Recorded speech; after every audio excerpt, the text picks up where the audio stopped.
Howdy folks, hope you all had a good weekend and welcome to another episode of Mingles with Jingles.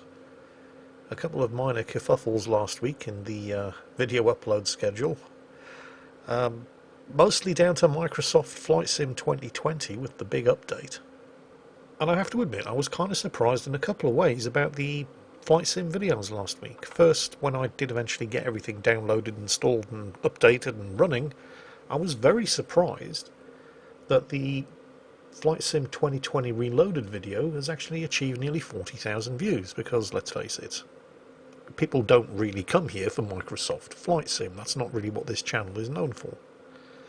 I suspect it was probably more down to the fact that with that big update there was a lot of interest in Microsoft Flight Sim videos, and I attracted a lot of viewers who were not subscribers and who normally would never have heard of me, but simply had that video recommended to them because they'd been watching other Microsoft Flight Sim videos, which might go some of the way, but not all the way, to explaining the other strange thing about the Flight Sim videos last week, because 2 days later I did the Athens and Naples Revisited video, and half as many people watched it, which is really surprising. Well, it's surprising for me, and I'll explain why. You see, one of the most popular things that I do in an episode of Mingles with Jingles is when I chat about the stuff that I got up to when I was in the Navy. People are constantly asking, Jingles, more Navy stories.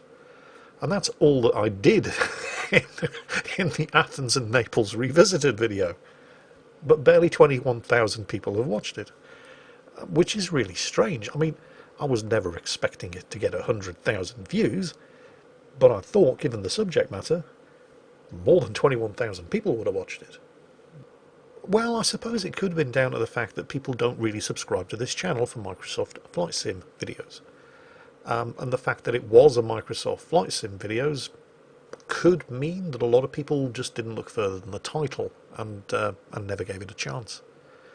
But if you fall into that category and you do enjoy my Navy stories and Mingles with Jingles, then I highly recommend you go and check out Microsoft Flight Sim 2020 Athens and Naples Revisited, because it's basically 100% me spinning dits and telling stories about what I got up to when I was in the Navy and I went to Athens and Naples. And if that doesn't sound like the sort of thing that you'd enjoy, then yeah, sure, of course, by all means, don't bother watching that particular video. But I'm definitely going to continue doing them because I enjoy doing it, and the people who do watch those videos really, really enjoy watching them. Some of the comments, particularly when I was talking about traffic in Naples and how just insane Neapolitan drivers are, and many comments, mostly from Americans who were either in the US Navy or the US Marine Corps and were stationed at the NATO base in Naples, all agreed that I was not exaggerating. So yeah, I had a real blast reading the comments section of that video from other people who've visited Athens and Naples and getting their perspective on the kind of thing that I was covering in that video. So yeah, if you do enjoy listening to me bullshit about what I got up to when I was in the Navy, then by all means go and check out those Microsoft Flight Sim videos, because that's basically all they are, set against the backdrop of Microsoft Flight Sim. Next up, I have to give a birthday shout out. So I hope you're all paying attention. Well, I hope at least one of you is, because if it is your birthday on Friday the 6th of August and you're from America and your name's Brett, then you have your girlfriend Tasha to thank for this one. Tasha actually got in touch with me about a month ago. She was really hedging her bets there. I said, yeah, I'd be delighted to give Brett a shout out, but you better remind me again closer to the time, because you know what I'm like. And yeah, Tasha knows what I'm like. So she reminded me last week and she reminded me this week, and hooray, I didn't forget. So Brett, very, very happy birthday to you. Although not today, obviously, upcoming on Friday. Tasha says you're her second favourite man in the world, right after her dad. Yeah, that's close enough. If I were you, I'd take it. Anyway, happy birthday. And I hope you have a great day. And make sure you thank Tasha for this birthday shout out. She sounds like a good girl. In other news, a couple of weeks ago I got another bullshit copyright claim, and I was fully expecting this to, well, despite it being complete and utter bullshit, not go my way. Those of you who have your own YouTube channels will be aware that in the channel dashboard you get notified they also email you anytime there's a copyright claim on one of your videos. Now, this is not the same thing as a copyright strike, but it does mean that any revenue from the video goes straight to the person making the claim, instantly and immediately, unless you dispute it. So naturally, I disputed it, because it was complete, total and utter bullshit. It was on one of the really old episodes of Why You Have to Be Mad, and somebody was claiming, well, there's a couple of soundtracks that I used to use quite a lot in my videos. They're from an amazingly talented internet musician who goes by the name of D1 of Aquavibe. He has 3 songs in particular: the Happy Troll song, the Party Troll song, and I think the third one's called In a World of Derp. And I guarantee, if you've spent any length of time on YouTube, you will have heard at least one of these tunes at some point in the past, because they're amazingly popular and they're amazingly good. And the thing is, D1 of Aquavibe has made them copyright free, or at least they were when he originally created them and uploaded them to YouTube. It was right there in the video description. Feel free to use these songs any way you see fit. Now, I can't remember what it was that drove me to actually write to him in person and request written permission to use his music. It may have been that I was just being a bit stupid and didn't bother to fully read the video descriptions. I can't remember, but it's entirely possible. But write to him is what I did, and he very graciously replied, giving me written permission to use all 3 of these songs in my YouTube videos.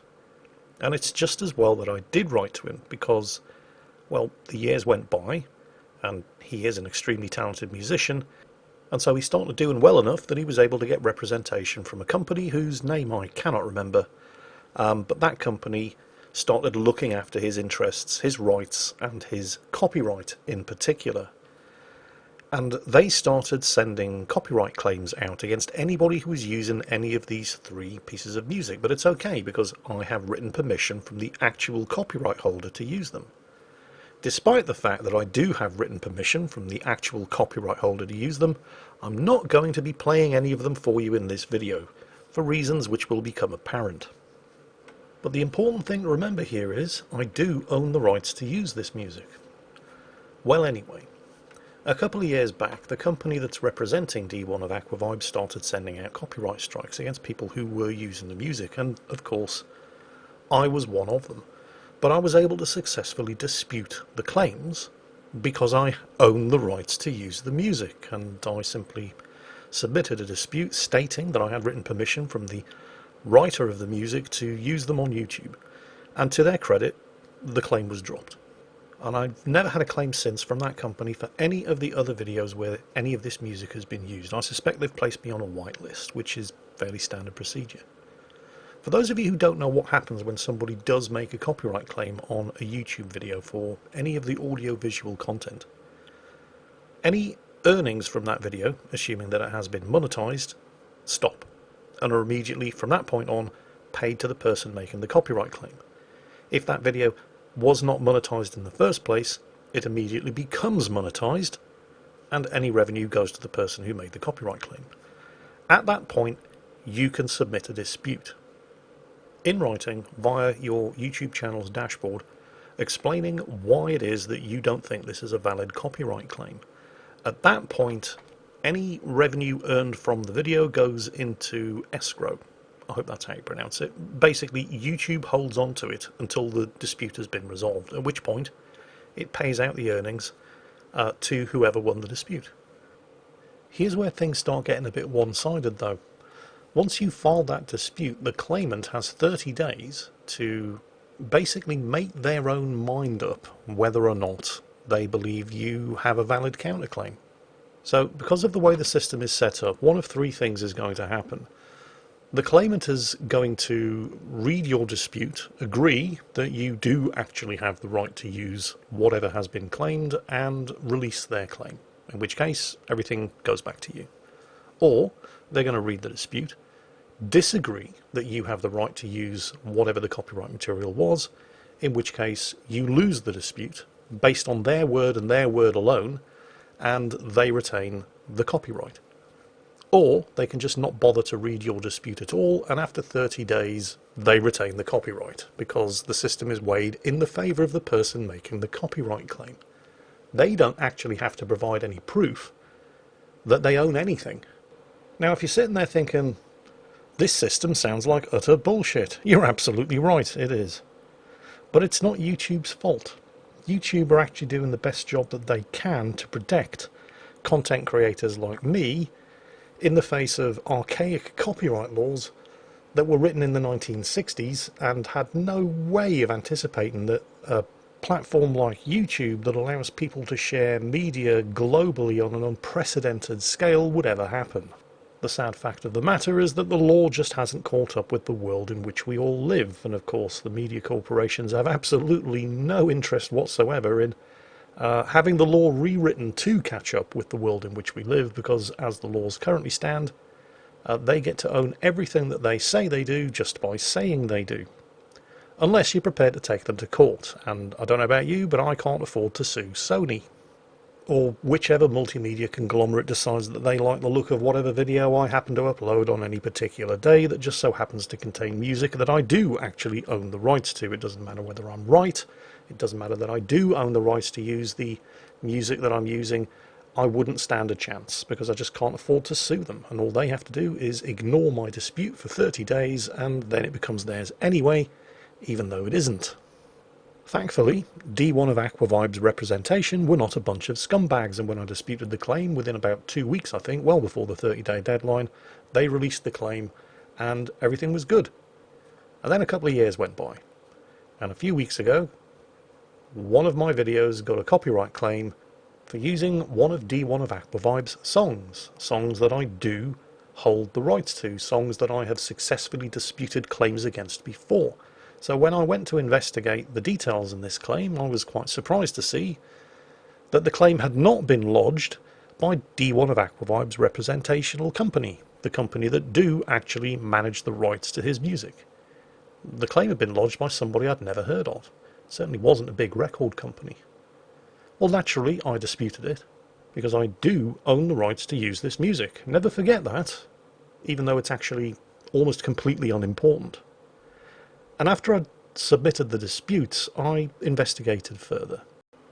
It turns out that there are some thoroughly disreputable scumbags out there who, I know, do try to contain your shock and horror, are abusing the YouTube copyright system. What these scumbags do is they don't actually own the copyright to anything, but they go around copying videos on YouTube, usually ones that contain some extremely popular and widespread copyright-free music. Then they upload the video to their own YouTube channel, at which point they then go around filing copyright claims against anybody who's using the music that they copied. And this is what had happened to me. Now then, hands up anybody out there who seriously thinks that these are the kind of folks who are going to even bother to read the details of any copyright disputes that get filed against them. Nobody? No, I didn't think so. These are in fact the kind of scumbags who are going to go around submitting all kinds of false copyright claims, ignoring the disputes, waiting 30 days and then just counting the money as it all starts rolling in. And that is exactly what happened to me, and I have no doubt many others as well. All of which means I can't even use the music that I do hold the legal rights to. What a time to be alive. Don't worry, I'm fake laughing. The tears are real though. So yeah, that is why I couldn't really give you any examples of any of D1 of Aquavibe's music that I do legally own the right to use, because it doesn't matter that I legally own the right to use the music. I get done for using it anyway. Fantastic. This doesn't mean that I'm not going to be using any music in my YouTube videos, because I have a license to use copyright-free music from Epidemic Sound. They are a, quite frankly, amazing sound and music library, and they vigorously defend their own copyright, so I can use their stuff, and if anybody tries to mess around with that, they've got Epidemic Sound to answer to, and they can afford to sue people. Now this works for me, but it's not a solution that's going to work for everybody, because while an Epidemic Sound license, considering the huge amount of music and sound effects that they provide does represent fantastic value for money, it's not exactly cheap either. Fortunately, thanks to all of the generous support from you guys on Patreon and Floatplane, I am able to cover the annual subscription fee, but obviously a lot of smaller content creators out there are not going to be in that position and are faced with the unfortunate reality that even if they are using music that they have written, composed and played themselves, it doesn't mean that somebody isn't going to file a copyright claim against them at some point in the future. Now, if you thought that the copyright situation that we have to deal with right now couldn't possibly get any more ludicrous, allow me to tell you the story of what happened to the Auralnauts. The Auralnauts are a, quite frankly, amazing YouTube channel that do some fantastic things, primarily, but not limited to, with music. And one of the videos that they did was a demonstration of just exactly how important music actually is in cinema. And to demonstrate this, they took the final throne room scene from Star Wars Episode 4: A New Hope, where Han, Luke and Chewie are marching through the assembled ranks of the Rebel Alliance's soldiers in order to be presented with medals as the heroes of the Battle of Yavin from Princess Leia. And Auralnauts did this scene with the music removed. And the difference that it made was astonishing. I mean, picture the scene in your head with that John Williams music swelling to a crescendo. And now imagine the exact same scene, but all you can hear are Han, Luke and Chewie's footsteps on that cold stone floor. You could also hear people shuffling in the crowd when they were supposed to be standing still. And every now and then, somebody with a bit of a cold having a bit of a cough and a sniffle in the background. And that's all you could hear.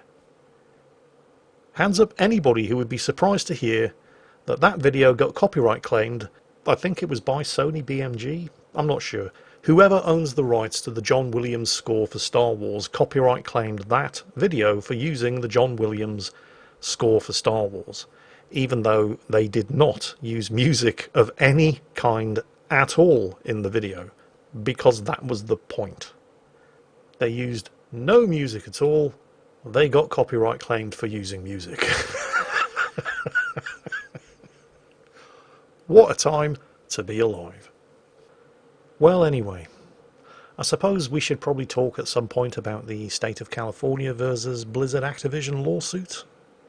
I deliberately haven't talked about it until now because, well, I try not as a rule to do knee-jerk reactions to big stories like this because I'm not in possession of any of the facts, and until depositions get made in court, nobody else is really in possession of all of the facts, and it's all just a case of he says, she says, we say you did, you say you didn't, and nobody really knows what the truth is.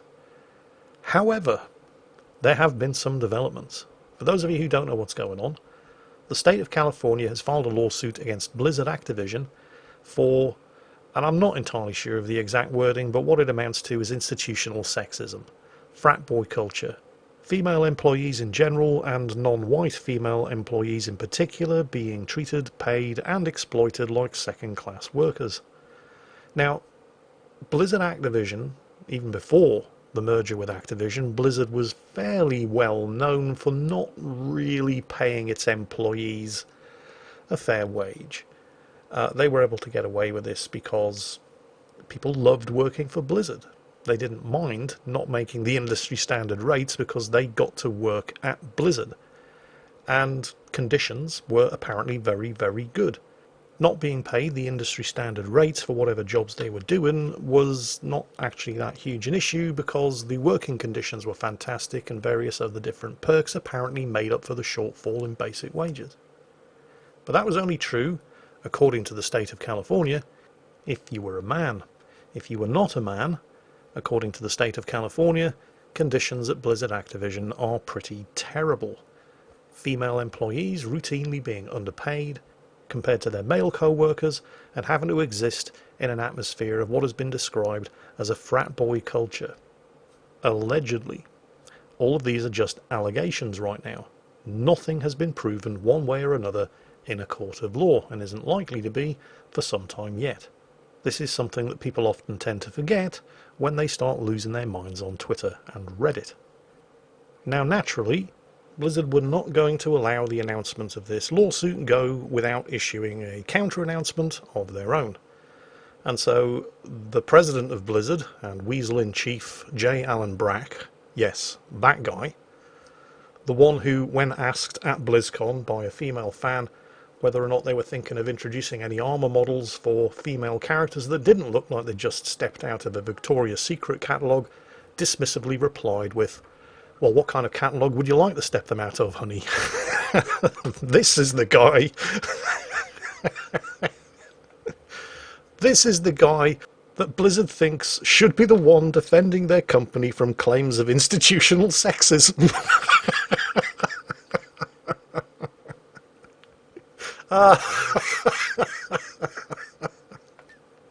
I'm sorry. I'm going to need a minute here.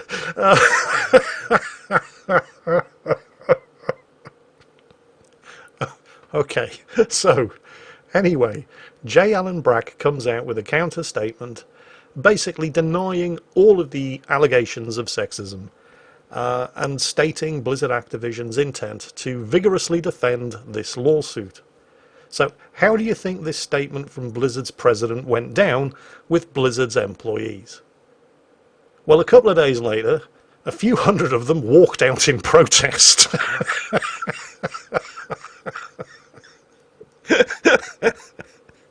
In protest over the fact that the company that pays their pitiful wages was going to just deny everything and attempt to sweep the whole thing under the carpet. Now, I don't know about you, but that is not a good look for Blizzard.